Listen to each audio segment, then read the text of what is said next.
Hello, I am here with Jill Olish, founder and CEO of Mama Outspoken. We're meeting today to discuss maternal mental health as we are in Maternal Mental Health Awareness Month.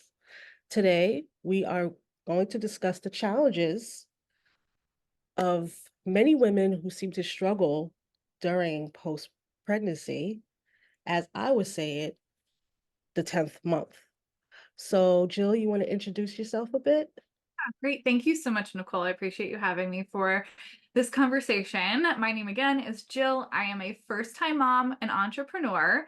I became both at the same time during the COVID-19 pandemic, and I started Mama Outspoken to help moms find their voices and be heard, advocate for themselves, and spread awareness for motherhood transitions. What were your expectations of becoming a new mom? Okay, so I didn't have any expectations of becoming a mom. It was, I think, in my eyes, assumed that I'd be a mom. I'd always planned, sure, I'll have two kids. That's what I want, a boy and a girl. Um, and up till the day I did get pregnant, the only thing I ever daydreamed about or planned out was my wedding. After that, never really thought twice about what pregnancy was going to be like, how labor and delivery I wanted it to be until I was in prenatal classes. And that was the first time I was brought up with these questions of like, how do I want to deliver? What kind of choices do I want to make? And I had kind of a basic, like, I'll do this or I'm okay with this, and never really got deep into the choices that I really felt like I wanted to make because I never thought about it. Yeah, It just never crossed my mind. So I really had very little expectation for what it would be like, except for the fact I really wanted my family around after. And I so had no expectations of what home life would be like raising kids either. Like, never, I just knew I'd have a fun little family. And like, it just never crossed my mind. yeah, yeah, definitely, right? Because as moms, right, we think we could just jump back into that routine of, okay, I had a baby, now it's time for me to just jump back into my life, right? Mhm. Which, oh, behold on us, we're not able to do that. So and that's the part that I think for a lot of moms they struggle with is like I just want my life back, and they're not realizing, or it didn't click to them that this is a huge transition, right? Yeah. So, Yeah. I don't think like, of course, yes, I'm bringing another human into the world and there's going to be somebody else in my family now, but never expected the reality because people tell you all the time, oh, you're never the same. You're going to never have the same kind of sleep. You're never going to do this thing. All the things that you'll lose out becoming a parent. yeah, But it definitely. doesn't become the reality until it is the reality. You can't really like conceptualize what that's like until you're smack dab like, you have no choice now. I'm like, Yes, oh, this is yes, yes, beyond definitely, anything I could have ever imagined. And definitely. it almost feels like nobody prepares you, Mhm. even though everybody did prepare us. We just couldn't concept it. Yes, definitely, definitely. So the Yeah. question I do have is, when do you first notice any changes, like relating to the attachment piece, right? You had your baby already, you brought your baby home, but when did you start to notice the changes with the lack of attachment?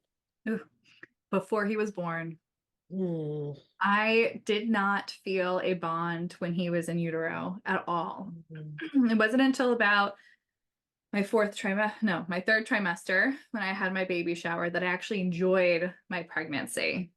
And mhm, then in labor and delivery, I kept losing the the choices I had made for my birthing plan, the options, because just one thing after another snowballed out the way and couldn't do the things I wanted. So I kept feeling further and further away from him as we got through the labor and delivery process. And then at home, I was the only one he wanted, which is mhm. for most women, I assume their babies only know them, so they're only going to want their moms. So that was super duper hard. And even though we were always as close as possible, like usually skin to skin, I still felt so far away from him that there was no bond between us. Mhm. And it lasted for 18 months. Um, we were taking Christmas pictures, and he ran up to me unprovoked and gave me this huge hug. And it is actually a candid shot the photographer had got of Mhm. us. And it's the picture I will cherish forever because it shows our bond is finally there. Like it's my evidence that I've like felt that finally. And now we're inseparable. Like I can't get him away from me. But it was a hard 18 months to feel that I didn't have a bond. And I first said it out loud probably about 3 weeks postpartum or even sooner. I Mhm. was in the fourth trimester support group with the nesting place, and um, I said it out loud, and that was the first time anybody had told me that I wasn't the only one that ever felt that way, Yeah. which was the most surprising thing to me that it was common. It Yeah. wasn't normal, but it was common. And a lot of women are feeling like, what's happening to me, right? And having that support and having other people say, hey, this happened to me. I understand. I know what you're going through. I think makes it such a proud moment and a great moment because it let mom see that, okay, I'm not the only one struggling or have struggled.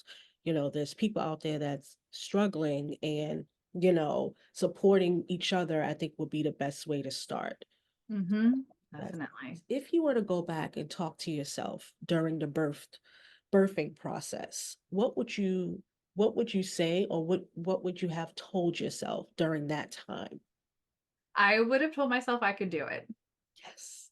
Um, we were the hospital we were at just lifted the partner restriction, so we were allowed to have one partner with us. So I didn't feel it was worth having a doula, but going back, I would have said do it anyway Yeah. because I think it would have changed the whole trajectory Mhm. having that other person that has been through this before, even if not by my side in the room, at least virtually coaching us and telling me it's okay, you can do this, you have the power inside of you to do it.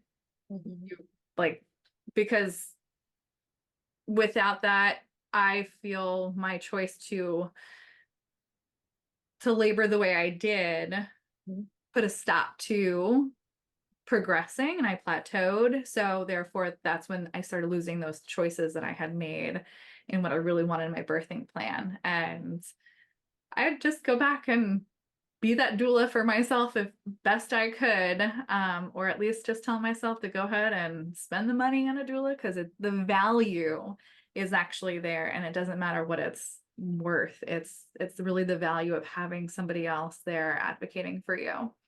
Yeah, definitely. I agree with you 100%. I wish I had a doula 19 years ago, but some women feel that maybe doulas is not really worth it, right? Because they're thinking about the expense and the financial part Yeah. of it. But when you think about this situation and the month we're in and the things that a lot of women are struggling with and going through, it's worth it. It's worth it to have someone who you could call and say, hey, I just need someone to talk to, or I just need this, or, they will be there to comfort you and support you, right?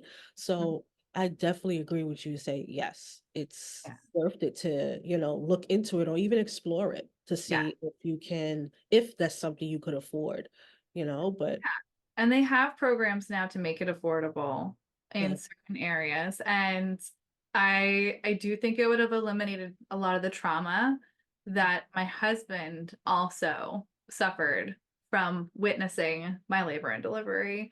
Mhm. So that in itself is enough to convince me of the value of a doula Yes. is not just for myself, but for my partner in that too.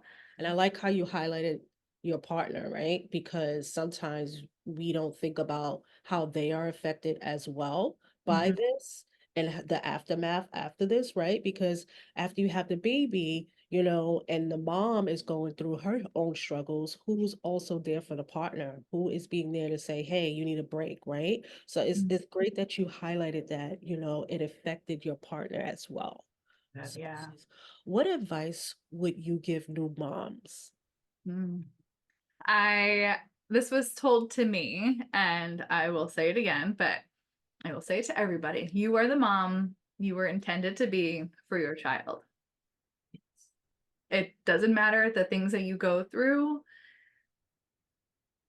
pregnancy, labor, delivery, postpartum, you are the mom that you were intended to be for your child. And that's it. Like just keep surviving and keeping both of you alive, and there is help, and you will get better with help.